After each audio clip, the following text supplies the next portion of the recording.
একজন প্রকৃত বন্ধু 10,000 আত্মীয় সমান হয়ে থাকে, কথাটা কি সত্য? হ্যাঁ হয়তো, কারণ একজন প্রকৃত বন্ধুই পারে তার দুঃখটা শেয়ার করে নিতে, বিপদে আপদে কাছে থাকতে। কিছু হয়নি শোনার পরেও আরে বল না কি হয়েছে, এমনটা প্রকৃত বন্ধুরাই বলে। প্রেম মানে আমি তোমাকে ছাড়া বাঁচবো না, আর বন্ধুত্ব মানে আমি থাকতে তোর কিছু হতে দিব না।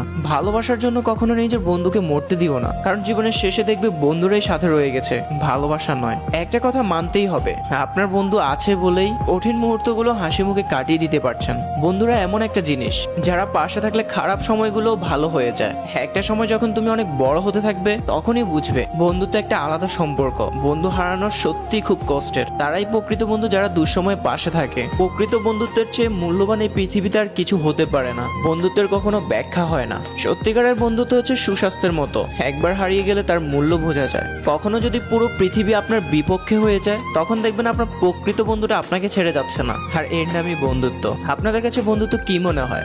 এক আত্মার দুইটি শরীর? যদি এটা মনে হয় তাহলে ইউ আর রাইট, কারণ প্রকৃত বন্ধুত্বের মধ্যে এমন একটা সম্পর্ক তৈরি হয় যেখানে দুইজনে চাওয়া পাওয়া একই রয়ে যায়। আপনি যদি কখনো অন্ধকারে হারিয়ে যান, সেখান থেকে আপনার ওই ভালো বন্ধুটা আপনাকে টেনে তুলে আনবে। আপনার খারাপ পরিস্থিতিতে আপনাকে উপরে তোলার চেষ্টা করবে। বন্ধুত্ব এমন একটা জিনিস আপনি না চাইলেও হয়তো সে বুঝতে পারে। বন্ধুত্বের মধ্যে কোনো মোহ, আবেগ, ইমোশনস এইসব কিছু থাকে না। বন্ধু হতে পারে কবিতার মতো ছোট, উপন্যাসের মতো বড়, আর এই পৃথিবীর মতো বিশালতা। সত্যিকার অর্থে তারাই এই পৃথিবীতে সুখী যাদের একজন প্রকৃত বন্ধু আছে। তাই আপনার